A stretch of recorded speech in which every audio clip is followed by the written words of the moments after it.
celebrate the International Yoga Day. Today, we embark on a special journey of self discovery, healing, and togetherness. In a world often filled with stress, division, yoga shines as a guiding light, helping us find inner peace, harmony, and connection. But do you know how this day came into existence? Well, in the mystical land of India, a practice of mind and body blossomed under the ancient wisdom of yogis. Generations passed, and this sacred art spread its root across the globe, touching the hearts of millions.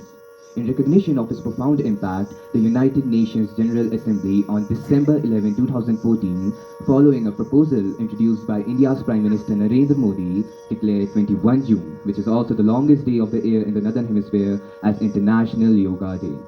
The theme of this year's International Yoga Day is Yoga for Vasudeva Serenity amidst life chaos. Together, let's harness the transformative power of yoga to create a world filled with love, understanding, and harmony. Thank you. An ancient form of exercise originating from India, yoga, from physical health to mental clarity, offers multitude of advantages. First of all, yoga contributes to a physical well-being. The practice of asanas increase your flexibility, strength, and balance. By stretching and strengthening muscles, yoga improves the posture of the body and the body alignment. Yoga practice promotes better blood circulation and increases the inner energy levels, well-being. According to Swami Vivekananda, yoga enables individuals to delve deep within themselves, discover their true nature, and master their own minds. He believed that through disciplined practice, one can gain control over their thoughts, emotions, and actions, leading into inner peace and self-empowerment. The principles and the practices of yoga are transcending religious and cultural boundaries. It is a unifying force that can bring people of diverse backgrounds together, fostering a sense of unity, understanding, and mutual respect. For class 3, what is the Sanskrit term for yoga poses? For yoga poses is asana. I repeat the answer. The Sanskrit term for yoga poses is asana. Now, the question for class 4th. What is the term for the sound or vibration often chanted at the beginning or end of a yoga practice? I repeat the question. What is the term for the sound or vibration? UN declared International Yoga Day on December 11, 2014. Now, the question for class 8. What natural phenomena coincides with International Yoga Day on June 21st? I repeat, theme represents shared desire for one earth, one family, and one future. Thank you. से मिलते हैं वैसे ही प्रणाम करते हैं, बड़े हो चाहे छोटे हो। कोशिश कीजिएगा जब भी किसी से आप मिलें अपने परिवार में बिल्कुल थोड़ा सा झुक के प्रणाम करिए। झुकना बहुत अच्छी चीज़ है, ये आपको ही पता है। आज विश्व योगा दिवस पर हम सब यहाँ मिल रहे हैं और मैं समझती हूँ, सोचती हूँ कि आप जो बच्चे हैं वो बहुत कुछ सीखना चाहते हैं और हम बड़े आपको कुछ सिखाना चाहते हैं। तो इस दिन में जबकि पूरे विश्व में योगा दिवस मनाया जा रहा है और वो भी भारत में, चूंकि पिछले 5,000 साल की ये लगभग 5,000 साल से योगा जो है किया जा रहा है और महर्षि पतंजलि का नाम आपने सबने सुना होगा कि उनके द्वारा योग दर्शन सूत्र लिखा गया है, किताब लिखी गई है जिसमें बहुत सारे योगा के प्राणायाम के बारे में बताया गया है और आपके आसन के बारे में बताया गया है। हमारे पास जितना समय है उसके अनुसार मैं आपको बताऊंगी कि कौन कौन से आसन करना है और ये हमारे साथ आपके स्पोर्ट्स करके दिखाएंगे। तो सबसे पहले हम लोग शुरुआत करते हैं ओम से। तो पहले बार हम 3 बार ओम की चैंटिंग करेंगे, उसके बाद में हम बाकी के आसन, प्राणायाम, सूर्य नमस्कार सब करेंगे। मेरी बातें समझ में आ रही हैं आप लोगों को? मेरी आवाज़ ठीक से आ रही है आप लोगों के पास में? तो हम शुरुआत करते हैं। आप लोग आराम से बैठ जाइए, ठीक है? अपनी कमर सीधी रखिए, बिल्कुल स्ट्रेट रखिए, आंखें बंद करिएगा और 3 बार हम ओम की चैंटिंग करेंगे। गहरी सांस लीजिए।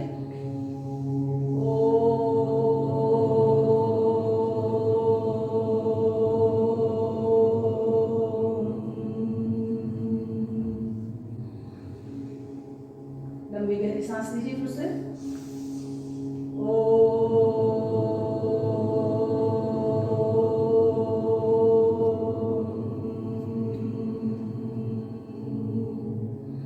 आपकी मेमोरी, आपकी पढ़ाई की रीडिंग कैपेसिटी, ये सब चीज़ें काफ़ी बढ़ जाएंगी। आप जब सुबह उठते हैं तो कोशिश कीजिएगा कि 3 से 5 बार करते हैं, इससे आपको बहुत ही फायदा होगा।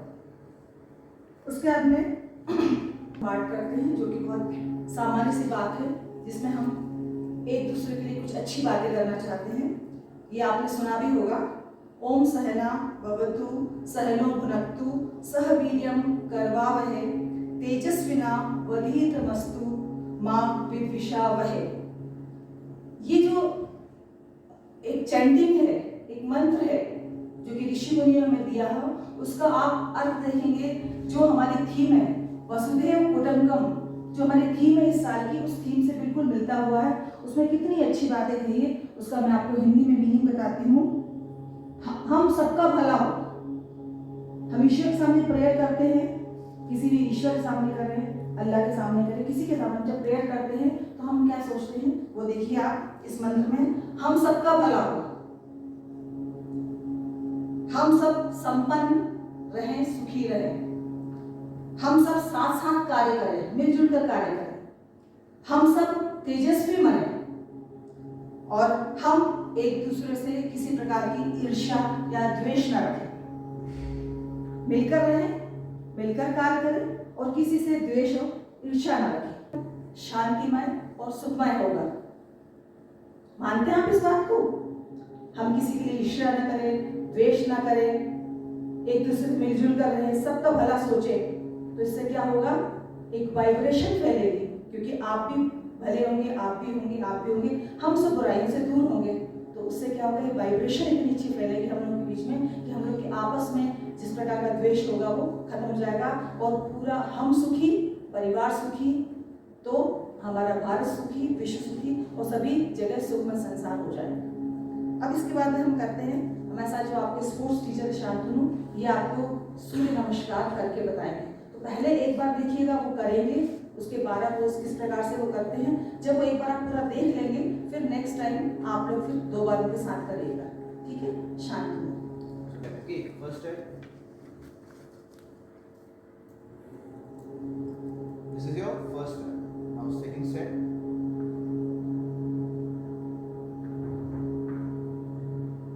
Now your third step.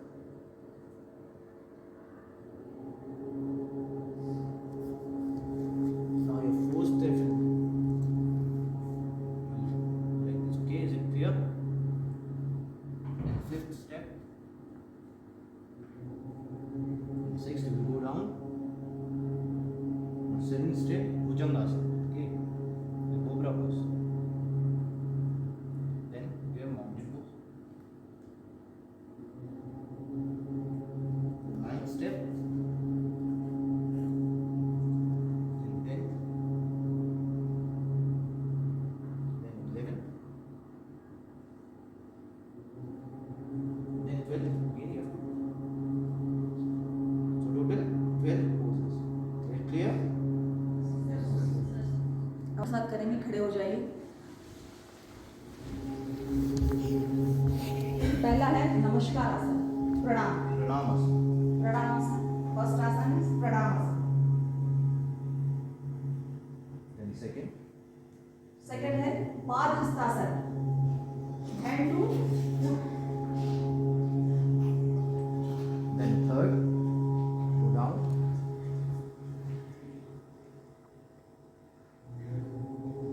Then fourth. Take your left leg forward. अश्व संचालन, Then fifth step. चतुरंग आसन, And sixth. स्टाव नमस्कार, Then seventh. भुजंगासन, Then eighth. माउंटेन पर्वत आसन, mountain pose. Then ninth. Right leg forward. अश्व संचालन, Then 10th.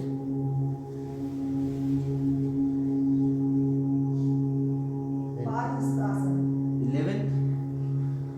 हस्त उत्तान आसन, Then 12th. Again back to your position. प्रणाम आसन। शरीर में बहुत सारी कोशिकाएं, सेल्स होती हैं। उन सेल्स को ऑक्सीजन की जरूरत पड़ती है, इसके लिए हम प्राणायाम करते हैं। और उसके पहले कुछ हमको शरीर के कुछ मूवमेंट करने पड़ते हैं। सूर्य नमस्कार में आपने काफी मूवमेंट कर लिए, थोड़े से आप हैंड की एक्सरसाइज करवाइएगा। Take your hands, stretch your hands, rotate clockwise,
sideways, hold your ankles and look forward.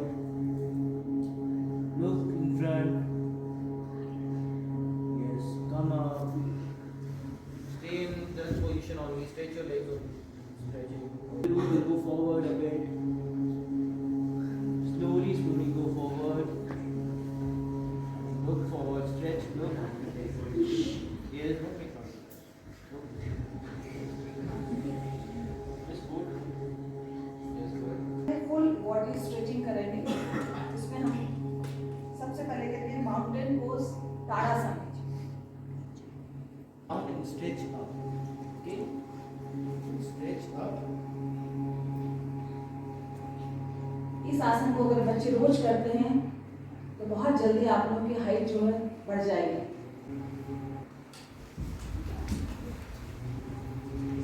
Okay? Stretch your hands and go down.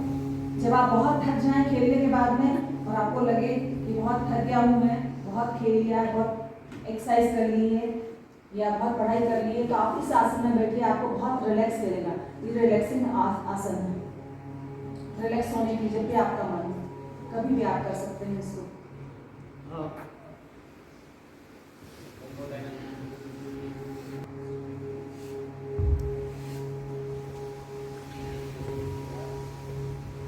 के लिए जिस प्रकार से शरीर की एक्सरसाइज जरूरी है, वैसे ही हमारे शरीर के अंदर हमको अपने मन को कंट्रोल करने के लिए, श्वास को कंट्रोल करने के लिए दो बातें और जरूरी हैं। तीन जो वैसे तो नियम बहुत सारी बातें हैं जिनसे कि हम अपने शरीर और मन को जो है योग के साथ में एकाग्र कर सकते हैं, अच्छे से कर सकते हैं, शरीर को स्वस्थ और बहुत अच्छा कर सकते हैं। पर तीन चीज़ें बहुत ज़रूरी हैं। आपने जो भी की है आसना, दूसरा प्राणायाम और तीसरा मेडिटेशन। तो पहला हमने आसन वाला भाग जो कर लिया था, दूसरा भाग है प्राणायाम। प्राणायाम में जो है आप कुछ ऐसे चीज़ें करेंगे जिसमें कि आप अपने श्वास को अंदर लेंगे, बाहर लेंगे। फिर हम करते हैं अनुलोम विलोम प्राणायाम। ठीक है, अनुलोम विलोम प्राणायाम। अनुलोम विलोम प्राणायाम जो है उसमें आपको जितना भी ऑक्सीजन है उस ऑक्सीजन को आपको राइट नोज को क्लोज करना है, लेफ्ट से इनहेल करना है। देख लीजिए एक बार मुझे, है ना, पहले मुझे एक बार देख लीजिए। राइट क्लोज, लेफ्ट से इनहेल करना है, लेफ्ट को क्लोज करना है, राइट से एक्सहेल करना है। ये हो गया एक। फिर ये आउट, ठीक है, ऑक्सीजन हमने आउट कर दी। फिर इसी से आपको इनहेल करना है, राइट से फिर इनहेल करेंगे, लेफ्ट से आउट करेंगे। एक बार इन फिर आउट।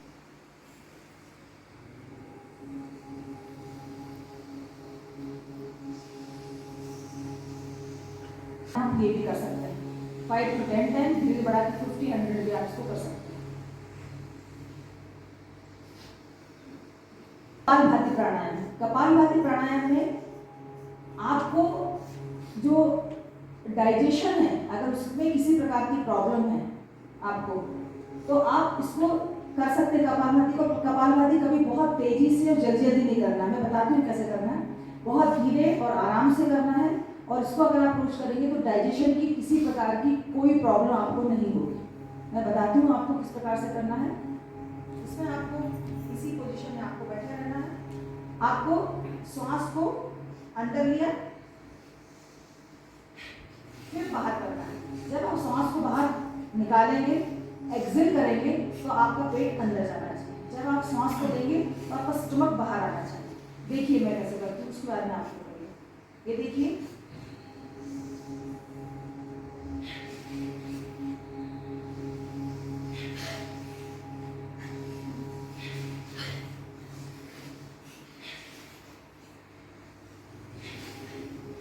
समझ में आ गया? करिए।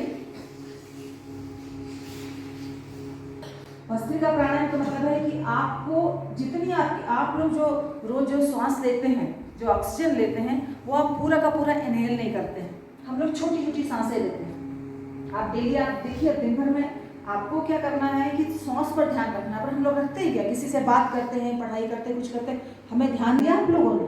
हम लोग कभी ध्यान नहीं देते हैं। पर अगर आप इस पर ध्यान देंगे तो आप देखेंगे कि ऑक्सीजन आप बहुत छोटी सी लेते हैं, सांस आप छोटी लेते हैं। तो इसमें भस्त्रिका में क्या करते हैं कि लंग्स की जो हमारी कैपेसिटी है, उस कैपेसिटी से हम बहुत कम सांस लेते हैं। हमें उस लंग्स में बहुत ज़्यादा सांस लेना है भस्त्रिका में, और उसको बाहर निकालना है। ठीक है, तो हमने ऑक्सीजन ली, कार्बन डाइऑक्साइड निकाली। तो ये सिंपल सा है कि आपको गहरी सांस लेना है, इनहेल, और गहरी सांस बाहर फेंकना है। तो ऑक्सीजन लेवल आपका बढ़ेगा और कार्बन डाइऑक्साइड बाहर निकलेगा। तो ऐसा है इसका।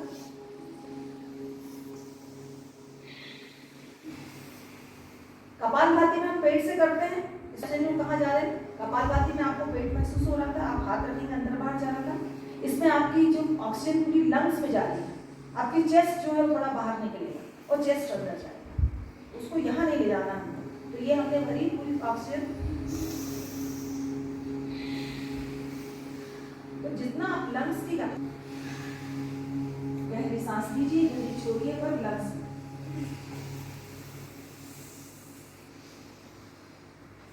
इसको आप रेगुलर 5 से 10 टाइम्स करते हैं। आप देखिए आपका मेमोरी कितनी बढ़ जाएगी, आपका कंसंट्रेशन बढ़ जाएगा, आप किसी चीज़ पे बहुत अच्छा फोकस कर सकेंगे। और इस उम्र में बच्चों को क्या चाहिए? फोकस चाहिए। आपको ये चाहिए कि आप कितना अच्छा पढ़ सके, कितनी अच्छी आपकी मेमोरी, आप सब चीज़ों को याद कर सके, कितना अच्छा लर्न कर सके इस एज में, क्योंकि आगे आपका भविष्य बहुत आगे है और आपको बहुत आगे जाना है। तो इतना आगे हमको बहुत आगे जाना है, आगे बढ़ना है हमको, तो इन सब चीज़ के साथ बढ़िएगा। तो उसके लिए फोकस के लिए आप ये प्राणायाम रोज कर सकते हैं। इसके लिए आप देखिए आपका ब्रेन जो है पूरा एक्टिवेट हो जाएगा। इसको हम बोलते हैं आपका भ्रामरी प्राणायाम। उसमें आप दोनों ये कान इस प्रकार से ईयर जो है बंद करेंगे, देख लीजिए एक बार, बंद करेंगे और यहाँ से जो है आप जैसे भौरा जो होता है, भौरा मान जानते हो, और कान, और आपको खुद को सुनना है। 3 टाइम्स हम करेंगे, मैं एक बार करके दिखाती हूँ, फिर आप 3 टाइम्स करेंगे। इससे आपकी फोकस में कोई बहुत पड़ेगी। आंखों पे आप हाथ रख लीजिए, थोड़ा सा आंखें बंद करिए, आंखें बंद है।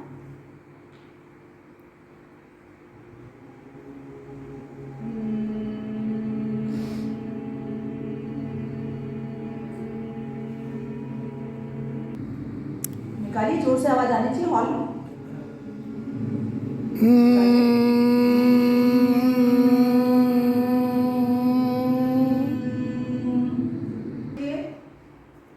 राइट देखिए, फिर लेफ्ट, फिर राइट। ऊपर रूफ में देखिए, नीचे ग्राउंड, ऊपर नीचे। को बिल्कुल हाथ सामने रखिए, आंखें बंद। अब हम मेडिटेशन करेंगे। ठीक है, मेडिटेशन में आपको क्या करना है, आपको पूरा ध्यान जो है सांस पर देना है। आपको काउंटिंग करना है 10 to 20 टाइम्स। कितनी आपने सांस ली, और कोई आपको प्रेशर नहीं है। बहुत शरीर को एकदम रिलैक्स रखिए, सीधा रखिए, आंखें बंद। आप जो भी कुछ अच्छा सोचना है, किसी के बारे में सोचना है, कुछ अच्छा सोचना है, सोचिए। और जहाँ तक हो सके आप किसी प्रकार का कोई भी विचार ना हो। आप चाहे तो काउंटिंग कर सकते हैं 1 से 20 या 25 तक, जितना आप कर सकते हैं।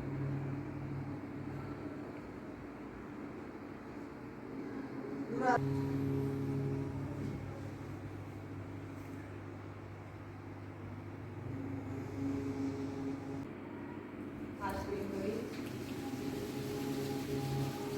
अपनी आंखों में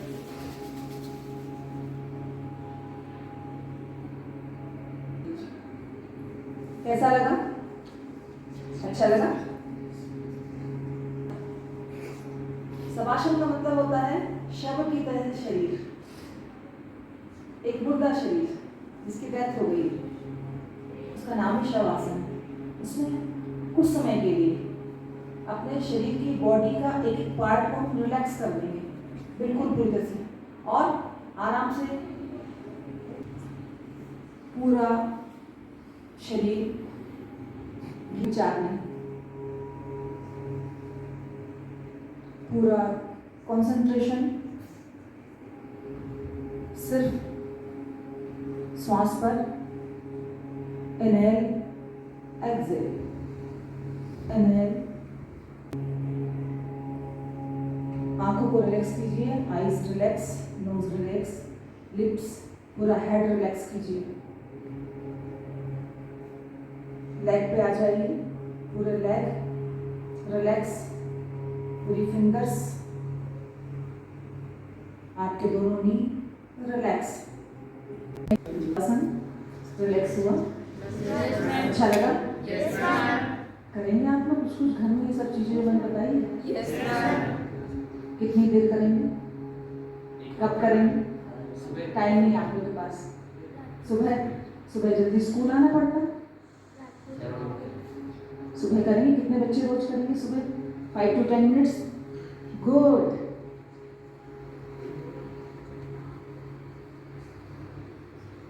जो मुस्कुराते हुए बोल रहे हैं ना, हंसते हुए, वो सिर्फ धीरे से आधा हाथ उठाया मतलब नहीं करेंगे, जो पूरा उठाना वो जरूर करेंगे। बहुत अच्छी बात है, अगर आप लोग करते हैं तो हाथ नीचे। आपसे पूछूंगी कि कितने बच्चों ने किया, और वो आपके लिए बेनिफिट है, करिएगा। Questions? I think it was a good session, right? A short, good session. Thank you, Dr. Chaya Chandravanshi. I think it was a wonderful effort from your side to come to the school and spend a little time with children, right? You have to understand one thing. Dr. Chaya Chandravanshi is not a yoga teacher. It is her passion that taught her yoga, and today she is equipped to teach yoga to others, right? So children, I wish that all of you adopt this yoga exercises in your life. Maybe you spend little time, 10 minutes, 15 minutes, whatever little time you have, and you can actually do it more whenever you have holidays, right? You can do it for half an hour or 1 hour. And I'm sure that it is going to benefit you greatly, right? And meditation can be done anytime, children. Most of the times when you go to the bed in the night, before actually you go into the bed, you can just relax yourself and meditate. Close your eyes. Just try to remove all thoughts from your mind and sit relaxed, close your eyes, and I'm sure that it is very easy to adopt, right? You do not have to wait for any particular or specific time. Whereas whenever you are doing a yoga asanas, okay, strength exercises, you should definitely be empty stomach. You can't do it immediately after you have eaten something. So it's very, very important that you have to be very particular when you are doing exercises, right? So maybe in the morning, that's a good time. Maybe after you go from school, eat little bit, but then have a gap of about 2.5 hours before you actually take up these stretch exercises. So thank you so much, Chaya, Dr. Chaya. It was a wonderful effort once again, and I wish that we had more time. We could have spent more time with children. But whatever little time you had, you tried to give that time to us. So thank you so much and have a wonderful time, and we wish you all the luck, all the very best, all the very best to you children. Once again, a very happy International Yoga Day.